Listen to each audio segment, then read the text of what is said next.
আজকেও তোমাদের সঙ্গে একটা দারুণ শাড়ি ড্রাপিং শেয়ার করব। সামনেই তো দুর্গাপুজো যে কোনো একটা দিনে কিন্তু এই ধরনের শাড়ি তোমরা পরতেই পারো, আর সেটা আমি খুব সহজ করেই তোমাদেরকে শিখিয়ে দেব।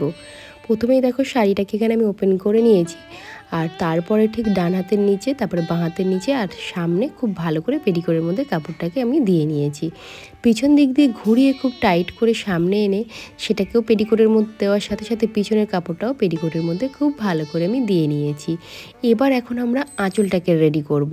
তার জন্য প্রথমেই আমরা আঁচলটাকে এভাবে ধরে নিলাম। তো দেখো এখানে আঁচলটা আমি ডান হাত দিয়েই রেডি করে দেখাচ্ছি। যাদের বাঁ হাত দিয়ে করতে সুবিধা হয় তোমরা বাঁ হাত দিয়ে করবে। যারা ডান হাত দিয়ে যখন আঁচলটা রেডি করবে, প্রথমের প্লিট বা সমস্ত প্লিটই কিন্তু ছোট ছোট করে রেডি করবে, আর শুধুমাত্র লাস্টের প্লিটটা কিন্তু তোমরা বড়োভাবে রেডি করবে। দেখো ঠিক লাস্ট প্লিটটা আমি এখানে একটু বড় নেব, দেখে নেবে যে কতটা বড় নিলে এখানে সুবিধা হয়। মানে নিচের ভাঁজগুলো যেন একটাও ওপরের ভাঁজ থেকে না বাইরে আসে, সেটা তোমাদের মাথায় রেখে ভাঁজগুলোকে রেডি করতে হবে। ওই জন্যই প্রথম থেকে ছোট ছোট করে ভাঁজটা রেডি করলে আর লাস্টের ভাঁজটা একটু বড় করে নিলে।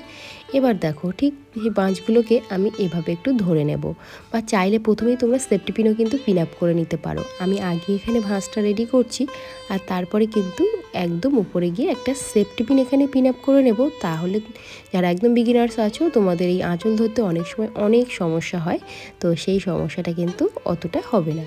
যতটুকু রেডি করেছি ওখানে একটু ধরে নিয়ে আবারও ঠিক নিচে দেখো ঠিক একটু একটু করে আঙুলটাকে আগিয়ে ভাঁজগুলোকে রেডি করবে। হ্যাঁ, ওপরে যে ভাঁজ আছে সেটা যে একদম মেজারমেন্ট করে করতে হবে এমনটা নয়, ঠিক তোমাদের আঙুলগুলো যতটা সামনে আগিয়ে যাবে সেই আগিয়ে ভাঁজগুলোকে জাস্ট ধরে নেবে।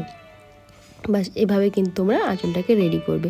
একটা কমেন্ট করেছিলে যে আমি যখন কুচিটা রেডি করছিলাম তখন আমি ভিডিওটা কাট করে দিয়েছি, এবং যে কারণে তোমাদের বুঝতে অসুবিধা হয়েছে কুচিটাকে আমি কিভাবে রেডি করেছি।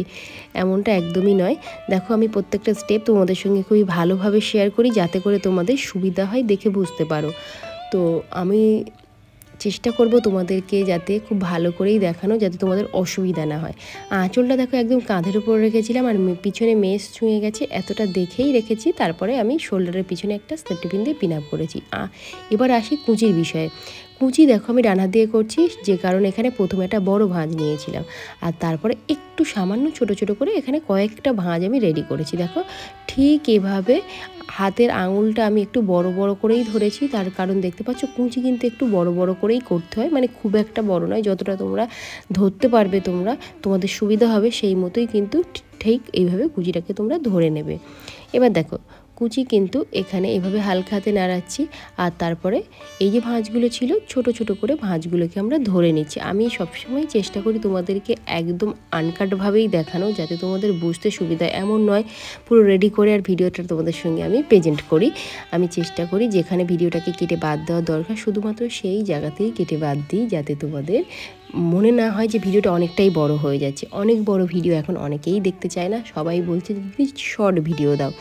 আমি সেখানে শর্ট ভিডিও দিই না, আমি চেষ্টা করি তোমাদেরকে বড় ভিডিও প্রেজেন্ট করা, যাতে তোমাদের বুঝতে সুবিধা। যারা বিগিনার্স একদম শাড়ি পরতে পারো না, আমার বেশিরভাগ দর্শকই কিন্তু আমার থেকে শাড়ি শিখতে আসে, যে কারণে তারা খুব মনোযোগ দিয়ে শাড়ি পরাটা দেখে, এবং তারা আমাকে কমেন্ট করে কোন জায়গায় তাদের অসুবিধা হচ্ছে। তো দেখো কুচিটাও খুব ভালো করে দেখিয়ে দিলাম, একটু একটু করে ধরে একদম নিচের দিকে এভাবে রেডি করার পরে হাত দিয়ে খুব ভালো করে কিন্তু তোমরা চেপে নেবে।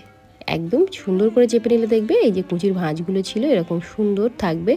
এবার একটা কথা বলি, এই যে কুচির ভাঁজটা তোমরা এভাবেও রাখতে পারো, বা হাত থেকে ঘুরিয়ে এই যে কুচির ভাঁজগুলো ঠিক ডান সাইডের দিকে মুখটাও রাখতে পারো।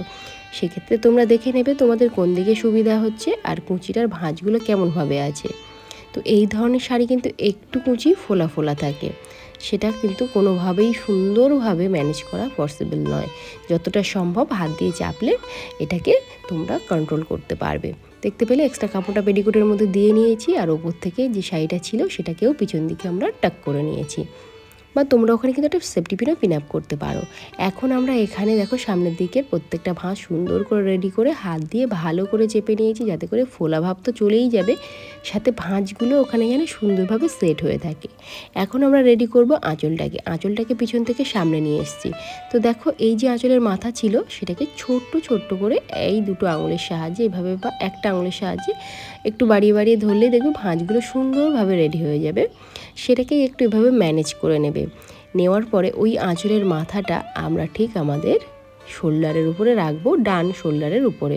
তোমরা চাইলে এদিকে একটা ভাঁজের তলায়ও রাখতে পারো, সেটাও বেশ ভালো লাগে, কিন্তু আজকে আমি একদম কাঁধের উপরে রাখছি। আর রাখার পরে ব্লাউজের ভিতর থেকে এখানে একটা কিন্তু ছোট্ট বা বড় সেফটি পিন এখানে তোমরা পিন আপ করে নিতে পারো।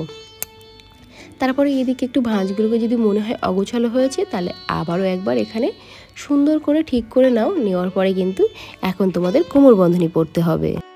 এটা হলো ফাইনাল লুক। কেমন হয়েছে অবশ্যই কমেন্ট করে জানাও, কোন জায়গায় তোমাদের বুঝতে অসুবিধা হয়েছে এবং আপকামিং আরও নতুন নতুন কী ভিডিওস দেখতে চাইছো, কোন শাড়ির উপর ভিডিওস দেখতে চাইছো অবশ্যই কমেন্টে মেনশন করো। আমি কিন্তু তোমাদের পছন্দ মতো ভিডিও একে একে কিন্তু দিতে থাকছি।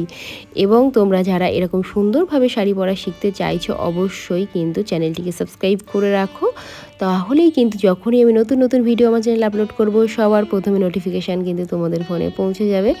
আজকের মতো করব এখানেই টাটা, দেখা হচ্ছে আবারও একটা নতুন ভিডিওতে। তত সময় ভালো থেকো।